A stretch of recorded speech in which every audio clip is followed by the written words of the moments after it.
From the very beginning in Genesis to the final triumph in Revelation, this is the story of our faith. Within the pages of this ancient text lies the wisdom that has guided generations, offering profound insights into the human experience and the divine. The New Testament. If you open up a Bible to its table of contents, you'll see it's made up of two large collections, the Old and New Testaments. The word testament refers to a covenant partnership, which is what both of these collections are all about. They tell one epic and complicated story of God's covenant partnership with Israel and all humanity. The Old Testament is called Tanakh in Jewish tradition. It's a unified scroll collection of 39 Israelite texts that were over 1,000 years in the making. In contrast, the 27 books of the New Testament all came into existence within 30 to 40 years of each other. They were all written by first-generation followers of Jesus. From an early period, Christian communities began collecting these texts and reading them alongside the Old Testament as one unified story that leads to Jesus. The New Testament begins with 4 narrative books that together are called the Gospel. They tell the story of Jesus of Nazareth's life, death, and resurrection as an announcement of good news. They're followed by a 5th narrative work called Acts of the Apostles. Here, the risen Jesus commissions the apostles, a word that means the sent ones. They're appointed as Jesus' representatives to spread the good news about him throughout the ancient world. After Acts comes a collection of letters from the apostles. These were written to provide teaching and guidance for local communities of Jesus' followers called churches. There are 13 letters connected to the Apostle Paul, and they're not arranged in the order of when they were written, but rather from the longest to the shortest. Then there's the letter to the Hebrews, written by a close but unnamed associate of the apostles. After this are the letters of James, Jude, Peter, and John. 2 were brothers of Jesus, and 2 were among his first followers. The last New Testament book is the Revelation, a letter to 7 churches that reveals a prophetic word of challenge and comfort to all of Jesus' followers. So those are the books of the New Testament, but what are they about? And how do they connect with the Old Testament to make up one unified story? Think of it this way. The Bible is one long epic narrative with multiple movements or acts. The Old Testament recounts the first series of acts that give you everything you need to make sense of the story to follow. The core themes and the plot conflict are arranged in design patterns. And then in the New Testament, these are all picked up and carried forward to the story's culmination in Jesus. Let me show you what I mean. The first act is about God and all humanity. God provides a sweet garden temple for humans who are made to be God's partners in ruling the world. But the humans are foolish, and they give in to a dark temptation and rebel against God's wisdom. So they're exiled into a wilderness where they start killing each other. They build cities that spread their selfishness and oppression, leading up to the big bad city of Babylon. But God loves the world and its foolish humans, so he sets in motion a rescue plan by promising the arrival of a new human who will destroy the evil that has lured us into self-destruction. The next act of the biblical story is about God and Israel, and it develops the themes and patterns of the first act. God calls a new humanity out of Babylon into a sweet garden land. Abraham, Sarah, and his descendants, the Israelites. God promises that through them, divine blessing will be restored to all of the nations. Surely these are the new humans that we're waiting for, but the Israelites repeat humanity's rebellion against God, building their own violent cities that lead to self-destruction and another exile in Babylon. But God sustains his promise that the new human will come from Abraham's lineage. It will be a priest king who will now have to rescue both Israel and humanity from Babylon to restore God's blessing to the world. Now, notice how these 2 acts are designed according to the same pattern. The second act is a longer and more violent version of the first, and together they explore the tragic human condition, but they also highlight God's promise, which is developed more in the next act, the Old Testament prophets and poets. The prophets accused Israel and all nations of their evil, and they announced that one day God himself would arrive to bring the day of the Lord and deliver his world from Babylon. He would do it through a promised royal priest who's going to suffer like a slave and die for the sins of Israel and all humanity, but then he'll be exalted as king over the nations. He will call others to leave Babylon and join the new covenant people who will partner with God to rule over a new Jerusalem, that is, over a new creation. And so the Old Testament concludes by anticipating a new act in the story. And when you turn to the New Testament, it's the same story, now being carried forward in Jesus. Let's see how. The The four gospel accounts introduce Jesus of Nazareth, both as the promised son of Abraham who will restore God's blessing to the nations, and also as that new human who will defeat evil and restore humanity to partnership with God. So Jesus is portrayed as a human, and more. He went about announcing the arrival of God's promised kingdom, and he spoke and acted as if he was Israel's divine king. But instead of calling himself king, Jesus referred to himself as the Son of Man, that is, the human one who would act like a servant. The Gospels are making the claim that in Jesus, Israel's God has become the faithful Israelite and the true human that we are all made to be but have failed to be. Jesus' mission was to confront that dark evil that lurks underneath humanity's evil, luring us into selfishness, violence, and death. But how do you defeat that kind of evil? The surprising answer in the Gospels is that Jesus overcame our evil by allowing it to kill him on his paradoxical throne, the cross, where Jesus died for humanity's evil and sin. And it's where he lived out what he taught, that nonviolence, forgiveness, and self-giving love are the most powerful things in the universe. And because God's love for his world is stronger than evil or death, Jesus was raised to new life as the prototype of a new humanity, and this brings us to the story of Acts. Through the Spirit, God empowers Jesus' followers to spread the life and love of Jesus out into the world as they invite people to leave their old humanity and join Jesus' multi-ethnic family, the new humanity. This is where the letters from the apostles fit into the story. Here the apostles address early Christian communities, and they show how the good news about the risen King Jesus changed history and should reshape every part of our lives. They also explained the good news by constantly appealing to stories from the Old Testament and the stories of Jesus, showing us how to see our own life stories as part of the epic biblical story. So all humanity is trapped in a Babylonian exile, but Jesus came to create a new home. We're all living in different kinds of Egyptian slavery to selfishness and sin, but Jesus died as the Passover lamb to liberate us into the promised land. Our old humanity is bound for the dust of death, but Jesus' resurrection opened up a new future for a new humanity. We live here in the current evil age, but through Jesus and the Spirit, a new creation has burst open here and now. And this leads us to the book of Revelation, where the whole biblical story comes together in powerful symbolism and imagery. Jesus is portrayed as a slaughtered, bloody lamb, who is exalted as the divine king of the world. He's leading his people out of slavery and exile in Babylon, and as they resist Babylon's influence, they may have to suffer alongside their slain leader. But when you follow the risen king, not even death can prevent the dawn of the new creation, which is here depicted as a new Jerusalem garden temple, the true home of humanity after its long exile. And so on the Bible's last page, heaven and earth are reunited, and the new humans take up their appointed task from the Bible's first page, to rule the world together in the love and power of God. The New Testament is a remarkable collection of documents. They represent the testimony of the apostles that points us to the risen Jesus himself. And through God's Spirit, these human words have been speaking a divine word of hope from the first century to the 21st.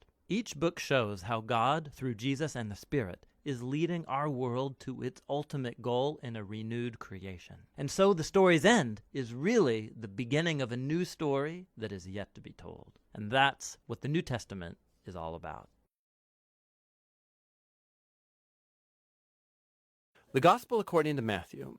It's one of the earliest official accounts about Jesus of Nazareth, his life, his death, and his resurrection. The book itself is anonymous, but the earliest reliable tradition links it to Matthew the tax collector, who was one of the 12 apostles that Jesus appointed, and he actually appears within the book itself. For about 30 to 40 years, the apostles orally taught and passed on their eyewitness accounts about Jesus, along with his teachings that they had all memorized. And Matthew has then collected and arranged all these into this amazing tapestry and designed the book to highlight certain themes about Jesus. In this video, we're just going to cover the first half of the book. Specifically, Matthew wants to show how Jesus is the continuation and fulfillment of the whole biblical story about God and Israel. That Jesus is the Messiah from the line of David, that he is a new authoritative teacher like Moses, and not only that, Jesus is God with us, or in Hebrew, Emmanuel. And Matthew's designed this book with an introduction and then a conclusion, and these act like a frame around 5 clear sections right here in the center, each of which concludes with a long block of Jesus' teaching. Now, this design is very intentional and it's amazing. Just watch how this works. Chapters 1 through 3, they set the stage by attaching Jesus' story right onto the storyline of the Old Testament scriptures. So Matthew opens with a genealogy about Jesus that highlights how he is from the messianic line of the son of David, and he's a son of Abraham. That means he's going to bring God's blessing to all of the nations. After that, we get the famous story about Jesus' birth and how all of the events fulfilled the Old Testament prophetic promises, that the nations would come and honor the Messiah, that the Messiah would be born in Bethlehem, but even more than that, Jesus' conception by the Holy Spirit, his name Emmanuel, all these work together to show that Jesus is no mere human. He is God with us, God become human. So you can see 2 of Matthew's key themes right here in the introduction. He's from the line of David, he's Emmanuel. But Matthew also wants to show how Jesus is a new Moses. So like Moses, Jesus came up out of Egypt, he passed through the waters of baptism, and he entered into the wilderness for 40 days. And then Jesus goes up onto a mountain to deliver his new teaching. So through all of this, Matthew is claiming that Jesus is the promised greater than Moses figure who's going to deliver Israel from slavery. He's going to give them new divine teaching. He's going to save them from their sins and bring about a new covenant relationship between God and his people. This Moses and Jesus parallel also explains why Matthew has structured the center of the book the way that he did. These 5 main parts highlight Jesus as a teacher, and he's created a parallel. Jesus as a teacher parallels the 5 books of Moses. Jesus is the new authoritative covenant teacher who's going to fulfill the storyline of the Torah. Now, in the first section, chapters 4 to 7, Jesus steps onto the scene announcing the arrival of God's kingdom, and this is really key. The kingdom is, in essence, about God's rescue operation for his whole world, and it's taking place through King Jesus. Jesus has come to confront evil, especially spiritual evil, and its whole legacy of demon oppression and disease and death. Jesus has come to restore God's rule and reign over the whole world by creating a new family of people who will follow him, obey his teachings, and live under his rule.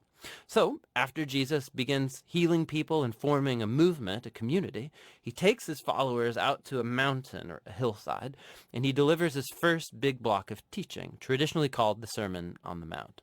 And here Jesus explores what it looks like to follow him and live in God's kingdom. And it's an upside-down kingdom where there are no privileged members. So the poor, the nobodies, the wealthy, the religious, everybody is invited and is called to turn, to repent, and to follow Jesus and join his family.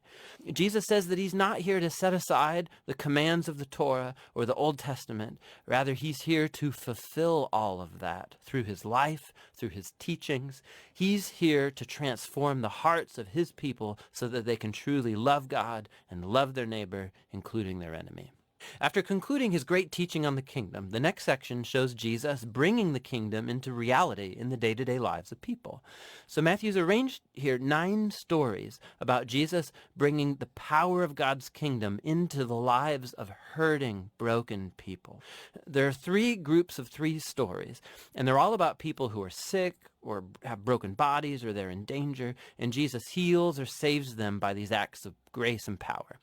And then right in between these triads, we find 2 parallel stories about Jesus' call that people should follow him. Matthew's making a point here. One can only experience the power of Jesus' grace by following him and becoming his disciple. Now, after Matthew has shown the power of the kingdom through Jesus, Jesus then extends his reach by sending out the 12 disciples who are going to go do what he's been doing. And this leads to the second large block of teaching, chapter 10. And here, Jesus teaches his disciples how to announce the kingdom and what to expect once they do.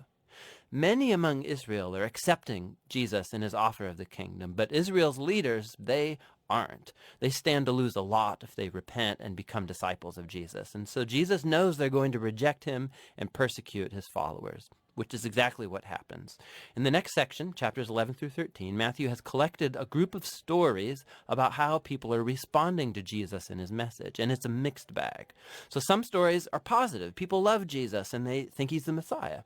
Others are more neutral, like John the Baptist, or even the members of Jesus' own family, and they make it clear that Jesus is not what they expected. And then you have Israel's leaders. They're entirely negative. You have the Pharisees and the Bible scholars. They all reject Jesus together. They think he's a false teacher. He's leading the people astray. They think he's blasphemous in these exalted claims he's making about himself. But Jesus isn't surprised or thrown by all these diverse responses. In fact, he focuses on it in the third block of teaching, chapter 13. Here, Matthew's collected together a bunch of Jesus' parables about the kingdom, like about a farmer throwing seed on 4 types of soil, or about a mustard seed, or a pearl or buried treasure. These parables are like a commentary on the stories that you've just read in chapters 11 and 12. Some people are accepting Jesus with enthusiasm. Others are rejecting him. But God's kingdom is of ultimate value, and it will not stop spreading despite all of these obstacles. So that's the first half of the Gospel according to Matthew. Now here's a few more things to look for as you read through these chapters. Matthew's presenting Jesus, remember, as the continuation and fulfillment of the Old Testament storyline. So look for how he weaves in quotations from the Old Testament scriptures. And what you'll find is that they're placed at strategic points in the story, explaining more about Jesus and his identity. So stop, take time to go look up these references and read them in their Old Testament context. And most often you'll discover really cool, interesting connections. Lastly, pay attention to the types of people who accept Jesus and follow him. And you'll see that it's most often people who are unimportant, they're nobodies, or they're irreligious. And these are the people who are transformed by their trust or faith in Jesus and follow him. And it's the religious and the prideful who are offended by him. So how is this tension between Jesus and Israel's leaders going to play itself out? That's what the second half of Matthew is all about.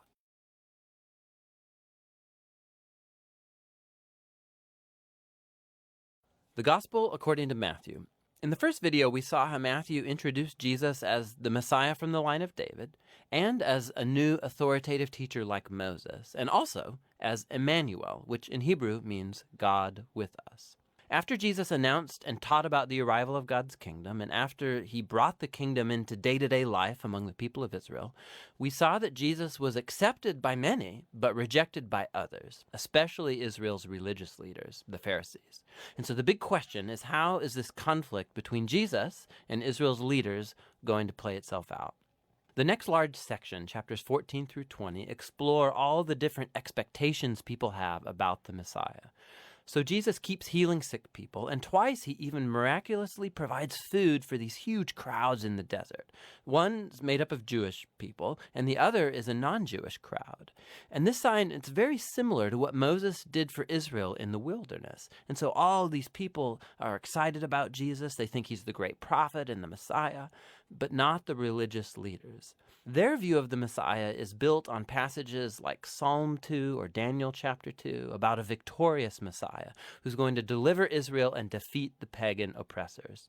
And from their point of view, Jesus, he's a false teacher. He's making blasphemous claims about himself. And so there are stories here about them increasing their opposition, hatching a plan to kill him. And so in response, Jesus, he withdraws, and he begins teaching his closest disciples what it means for him to be Israel's Messiah, because it is not what anybody expects. So Jesus asks his disciples, chapter 16, he says, "Who do you all say that I am?" And Peter comes up with the right answer, it seems. He says, "Well, you're the Messiah. You're the Son of the living God." But then it becomes clear that Peter's thinking about a king who's going to reign victoriously through military power. And Jesus challenges Peter, saying that, yes, I am going to become king, but through a different way. And so Jesus starts to teach on themes from the prophet Isaiah, who said that the Messianic king would suffer and die for the sins of his own people. And so Jesus, he was positioning himself as a Messianic king who reigns by becoming a servant, and who would lay down his life for Israel and the nations. Well, Peter and the disciples, they mostly just don't get it. And so Jesus enters into the fourth block of teaching, followed by a series of teachings after that. And these are all about the upside-down nature of Jesus' messianic kingdom, which turns upside down all of our value systems.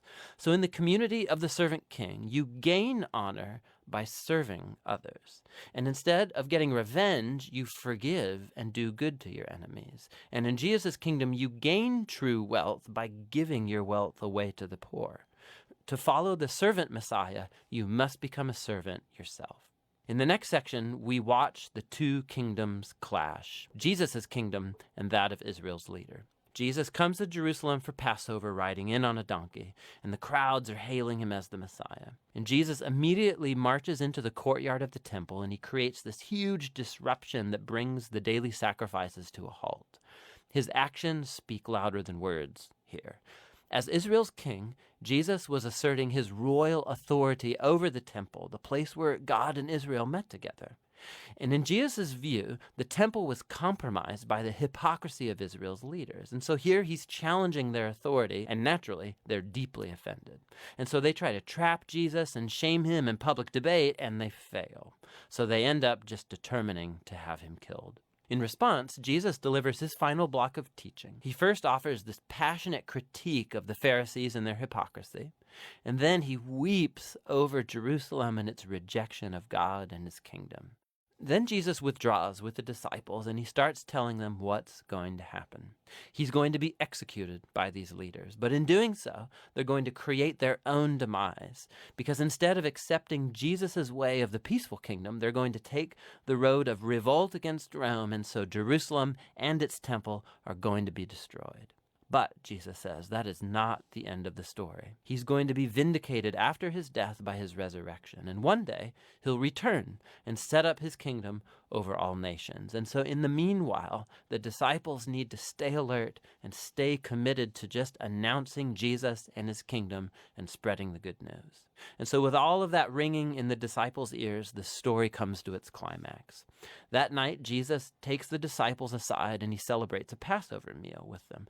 The Passover retells the story of Israel's rescue from slavery through the death of the Passover lamb.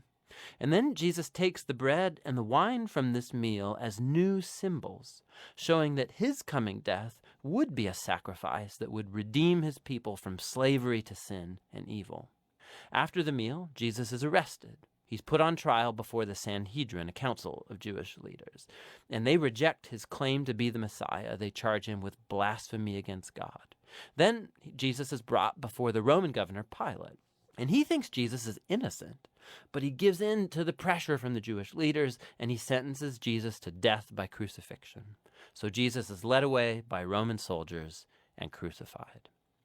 Now, you'll notice right here in this section that just like Matthew did in the opening chapters, he increases the number of references to the Old Testament. He's trying to show that Jesus' death was not a tragedy or a failure.